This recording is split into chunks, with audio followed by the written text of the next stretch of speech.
اس نے التجائیہ بولا۔ وہ نفی میں سر ہلاتا ہوا وہاں سے چل دیا اور سدرا اسے بے بسی سے دیکھتی رہ گئی۔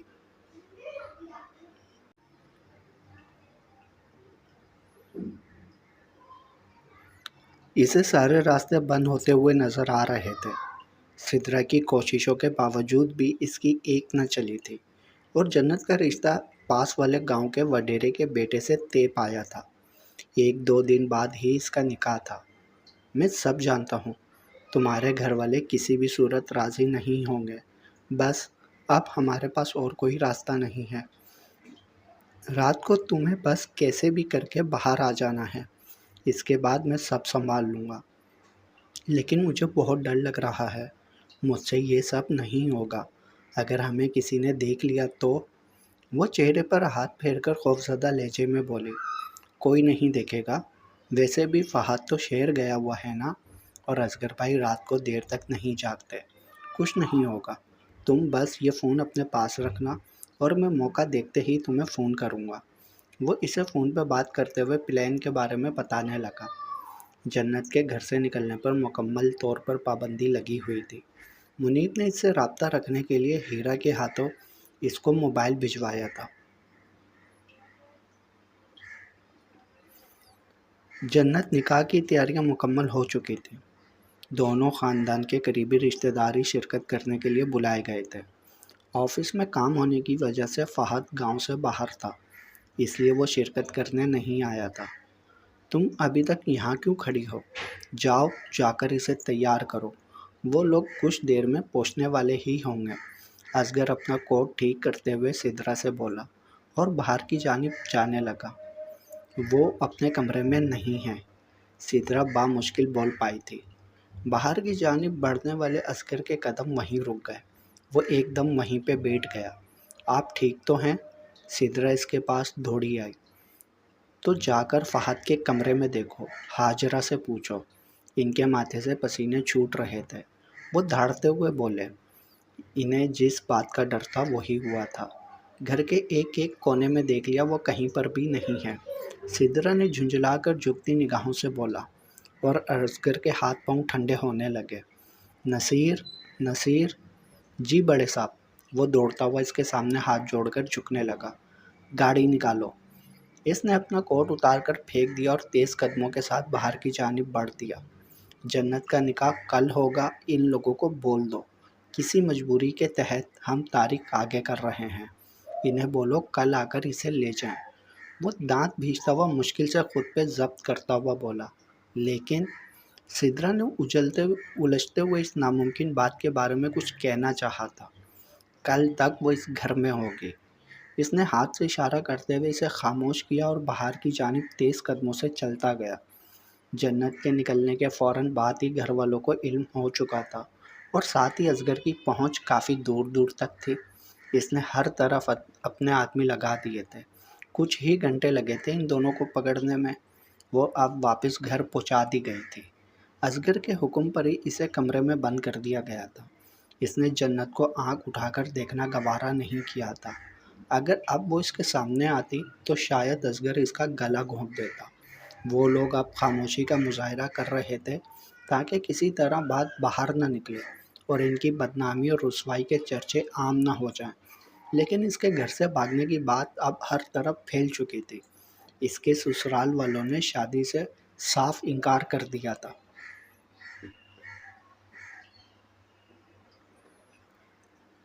وہ کسی پریشانی کے عالم میں نہ چاہتے ہوئے بھی ٹائپ کرنے میں مصروف تھا۔ اسے جنت کی اس حرکت سے بے حد صدمہ پہنچا تھا۔ گھر سے باہر نکلتے ہوئے اور گاؤں والوں سے سامنا کرتے ہوئے اب شرم آنے لگی تھی۔ اس کی حالت کو دیکھتے ہوئے بھائی جان نے آفس کا کام دیکھنے کے لیے واپس بھیج دیا تھا اور گاؤں آنے سے سختی سے منع کیا تھا۔ اسے فی الحال وہیں کام پہ دھیان رکھنے کو بولا گیا تھا۔ نہ چاہتے ہوئے بھی اسے آفس کے کام کے لیے مجبوراً رکنا پڑا تھا۔ کام کرتے وقت اس کا موبائل بجنے لگا۔ لاچاری اور بے دلی کے ساتھ اس نے فون کی طرف ہاتھ اٹھایا۔ اسے یقین تھا کہ کوئی نہ کوئی اسے جنت کے بارے میں سوال جواب کرے گا، افسوسی تبصرے کرے گا۔ اس نے فون اٹھانا ہی نہ چاہا تھا۔ فون کو آف کرنے کی غرض سے اس نے جو ہی نظر اٹھائی تو اسکرین پر نظر پڑتے ہی اس کے چہرے پہ تازگی سی آنے لگی تھی، کیونکہ فون خوشی کا تھا۔ کیسی ہو میری جان؟ آج تو تم نے بہت خوش کر دیا ہے مجھے۔ پتہ ہے کتنا ترستا ہوں تمہاری آواز سننے کو، اور آج تو بہت ضرورت تھی مجھے تمہاری۔ وہ کرسی پہ ٹیک لگا کر مطمئن سا ہونے لگا۔ کافی دنوں بعد اس نے کال کی تھی، ورنہ اکثر جب بھی ان کی بات ہوتی میسیج پہ ہی ہوا کرتی تھی۔ میں ٹھیک نہیں ہوں، اس نے بھرائی ہوئی آواز سے بولا۔ کیا ہوا ہے تمہیں؟ سب خیریت تو ہے نا؟ وہ کرسی سے اٹھ کھڑا ہوا۔ آج جو میں کہنے جا رہی ہوں وہ شاید میسیج میں نہیں بول پاؤں گی۔ آج بہت کچھ بتانا ہے تمہیں، تم سنو گے نا؟ وقت ہے نا تمہارے پاس؟ وہ بے بسی سے پوچھنے لگی۔ بالکل سنوں گا، میرا پورا وقت تمہارے لیے ہی تو ہے۔ اب وہ پرجوش انداز میں لیپ ٹاپ کو سائڈ پہ کرنے لگا۔ اگر تم پورا دن اور ساری رات بھی بولتی رہو گی تو بھی میں سارے کام چھوڑ کر تمہارے لیے فون کان پہ لگائے رکھوں گا۔ بولو آج جو بھی بولنا ہے۔ اسی دن کے انتظار میں تو میں نے نہ جانے کیسے ایک ایک پل گزارا ہے۔ کیا بتانا چاہتی ہو آج؟ وہ خوشی سے اپنے بالوں کو سنوارنے لگا۔ سچ بات بولوں تو جب میری شادی ہوئی تو میں نے اس دن یہ فیصلہ کر لیا تھا کہ تم سے اب کبھی رابطہ نہیں رکھوں گی، کیونکہ میں کسی اور کی ہونے جا رہی تھی، اور یہ بات کسی بھی شریف لڑکی کے کردار کے لیے گوارا نہیں کہ وہ اس طرح اپنے شوہر کو دھوکہ دے اور غیر مرد سے کوئی بات چیت رکھے۔ لیکن جب میں اس گھر میں آئی تو مجھے پتہ چلا میں یہاں دلہن بن کے نہیں، کسی کی نفرت کا مرکز بن کے آئی ہوں، جہاں میری کوئی عزت ہی نہیں۔ اس شخص نے تو مجھے اپنی بیوی ہی تسلیم نہیں کیا۔ وہ بات کرتے وقت رو پڑی۔ وہ بہت ظالم ہے، بہت۔ اس نے الفاظ کو گہرائی سے ادا کیا۔ کیا تم مجھے ایک بار اس شخص کا نام بتاؤ؟ تمہارے ساتھ ہر ظلم کا بدلہ لوں گا میں اس سے، تم دیکھ لینا۔ اس کی بات سن کر فہد کو غصہ آنے لگا اور وہ گرجتی ہوئی آواز میں بولا، نہیں، اسے اب وقت بدلہ لے گا، اور دیکھنا ایک نہ ایک دن وہ ضرور منہ کی کھائے گا۔ مجھے ان گناہوں کی سزا دی گئی جو میں نے کیے ہی نہیں تھے۔ مجھے تو پتہ ہی نہیں تھا کہ میں خون بہا میں آئی ہوں، جہاں لڑکی کو لڑکی نہیں بلکہ ایک جانور تسلیم کیا جاتا ہے۔ ایک عورت کے لیے یہ کتنا اہم دن ہوتا ہوگا، لیکن جہاں شادی کی پہلی رات مجھ پر تھپڑ برسنے لگے، سوچو وہ وقت میں نے کیسے گزارا ہوگا۔ مرد اتنا ظالم کیوں ہوتا ہے؟ کیوں ہر بار عورت قربان کر دی جاتی ہے؟ کیا وہ انسان نہیں ہوتی؟ وہ کھوئے کھوئے انداز میں اب شکوہ کر رہی تھی۔ تمہیں کسی جانور کے ساتھ مزید رہنے کی کوئی ضرورت نہیں ہے خوشی۔ تم ایک بار مجھے اپنی پہچان بتا دو، بولو کہاں پر ہو تم، اسی وقت تمہیں لینے آ جاؤں گا۔ وہ بے بسی سے التجا کرنے لگا۔ نہیں، اب بہت دیر ہو چکی ہے، میں آج ٹوٹ چکی ہوں، میری ساری ہمت جواب دے چکی ہے، مجھے معاف کر دینا، میں بہت بڑے ظالموں میں پھنس چکی ہوں، مجھے اب نکلنے کی کوئی امید نظر نہیں آ رہی، اور اپنا پتہ دے کر میں تمہیں کسی مصیبت میں نہیں ڈالنا چاہتی، ہو سکے تو مجھے معاف کر دینا، آج کے بعد ہماری بات نہیں ہو پائے گی۔ اس کی آواز میں مسلسل سسکیاں اٹھنے لگی تھیں۔ تم دھوکہ دے رہی ہو مجھے، تم بس اتنی محبت کرتی تھی مجھ سے؟ وہ بے یقینی سے دھیمے لہجے میں بولا۔ میں کوئی دھوکہ نہیں دے رہی، اتنے عرصے سے بنا دیکھے تم پر اندھا یقین کرتی ہوئی آئی ہوں، پھر بھی تم مجھے دھوکے باز کہہ رہے ہو؟ وہ شکوہ کرتے ہوئے بولی۔ تو پھر کیوں آج اجنبی بن رہی ہو میرے ساتھ؟ وہ ٹیبل پر ہاتھ مارتے ہوئے ناگواری سے بولا۔ کیونکہ یہ لوگ بہت ظالم ہیں، اور میں نہیں چاہتی کہ میری وجہ سے تمہیں نقصان پہنچے۔ یہ لوگ کسی پہ بھی ذرا بھی رحم نہیں کھاتے۔ وہ ظالم شخص کبھی بھی آتا ہوگا، مجھ میں مزید اس کے ظلم سہنے کی قوت نہیں ہے، اور نہ ہی تمہیں یہاں بلا کر میں تمہاری جان گنوانا چاہتی ہوں۔ اس کی آواز اب کچھ ڈھیلی پڑنے لگی تھی۔ تو تم یہ کہنا چاہ رہی ہو کہ اب اس کے ظلم کے ڈر سے تم باقی کی زندگی اس کے ساتھ گزار لو گی؟ میری اب کوئی جگہ نہیں ہے، بس تم مجھے چھوڑ رہی ہو؟ وہ جھنجھلا کر بولا۔ اس کی باتوں میں اب ناراضگی تھی جو کہ خوشی محسوس کر سکتی تھی۔ نہ تو میں اس درندے کے ساتھ زندگی گزار سکتی ہوں، اور نہ ہی تمہارے بغیر جی سکتی ہوں۔ بہت کوشش کرنے کے باوجود بھی میں اس کے ظلم کے آگے ہار چکی ہوں۔ میں مر رہی ہوں، تمہاری خوشی کا آج آخری دن ہے، اس کے بعد ہماری بات اب کبھی نہیں ہوگی۔ وہ تیز سانسیں لیتی ہوئی لاچاری سے بولی۔ تم پاگل ہو گئی ہو خوشی؟ تمہیں خدا کا واسطہ ایسی باتیں مت کیا کرو، ورنہ میں یہیں بیٹھے بیٹھے مر جاؤں گا۔ اس کا جسم لرزش کرنے لگا، وہ بے بسی سے مٹھیاں بیچنے لگا۔ مریں تمہارے دشمن، تمہیں تو اب جینا ہے، میرے مرنے کے بعد تم شادی کر لینا، اور میری بس ایک وصیت یاد رکھنا، وہ جو کوئی بھی ہو اسے عزت دینا، بھلے ہی وہ تمہاری محبوبہ نہیں ہوگی، لیکن اس کے سامنے میرا ذکر کر کے اس کے جذبات کو زخمی مت کرنا۔ وہ تمہاری من چاہی بیوی بھلے ہی نہ ہو، لیکن وہ ایک عورت ہوگی، اس کا بھی دل ہوگا، جذبات ہوں گے، اس کی قدر کرنا، اور کبھی اس پہ ہاتھ مت اٹھانا۔ میں نہیں چاہتی جو کچھ میرے ساتھ ہوا ہے وہ کسی اور کے ساتھ ہو، وہ گلا تر کرتے ہوئے بولی، ساتھ ہی اس کی آواز میں شدت کے ساتھ درد ابھرا تھا۔ میں تمہارے علاوہ کسی سے شادی نہیں کرنے والا، تم کہیں نہیں جا رہی، سنا تم نے؟ اور اب یہ پاگل پن چھوڑو، مجھے بتاؤ کہاں رہتی ہو؟ اب بہت ہو چکا یہ سب، میں تمہیں لینے آ رہا ہوں، مجھے کسی کی پرواہ نہیں، بھلے وہ کتنا ہی طاقتور اور ظالم کیوں نہ ہو، میں اس سے نمٹ لوں گا، تم بس ایک بار مجھے اس کا نام بتاؤ۔ وہ عجیب کشمکش کا شکار ہوا تھا، خوف سے اب اس کا دل بیٹھتا جا رہا تھا۔ ہو سکے تو مجھے معاف کر دینا، میں نے زندگی میں اگر سب سے زیادہ کسی سے محبت کی ہے تو وہ تم ہو، اور اگر اس دنیا میں کسی سے نفرت کرتی ہوں تو وہ ایک ہی شخص ہے جس کی وجہ سے مجھے اپنی زندگی کو ختم کرنا پڑ رہا ہے۔ میں جانتی ہوں یہ بزدلی ہے، لیکن میں مجبور ہوں، میں نے زہر کھا لیا ہے اور میرے پاس کچھ ہی پل بچے ہیں۔ وہ بات کرتے وقت مسلسل روئے جا رہے تھے، فہد کا دل ڈوب چکا تھا، اس کی خوشی آج ہمیشہ کے لیے اسے دور جانے لگی تھی۔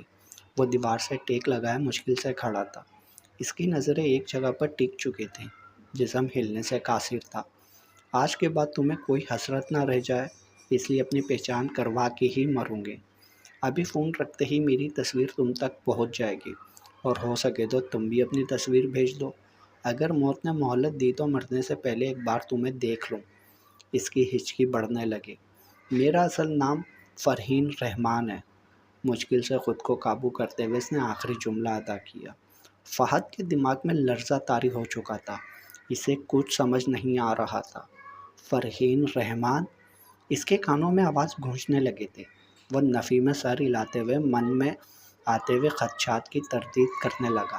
جب اس کی اسکرین پہ تصویر ریسیو ہوئی، اس نے کانپتے ہاتھوں سے شو کا بٹن دبایا اور ایک دم سے بے جان جسم کے ساتھ دیوار سے گھستا ہوا زمین پر جا گرا۔ اس کا موبائل ہاتھ سے چھٹ کر نیچے گر گیا۔ اس کے ہوش و حواس ایک لمحے میں ساکت ہو چکے تھے، اور آنکھوں کے گرد اندھیرا سا چھانے لگا۔ نہیں، یہ ممکن نہیں ہو سکتا، یہ بھلا کیسے ہو سکتا ہے؟ وہ تو میرے ساتھ تھی، میرے گھر پر، میرے ہی کمرے میں پھر اسے کیسے نہیں پہچان پاتا؟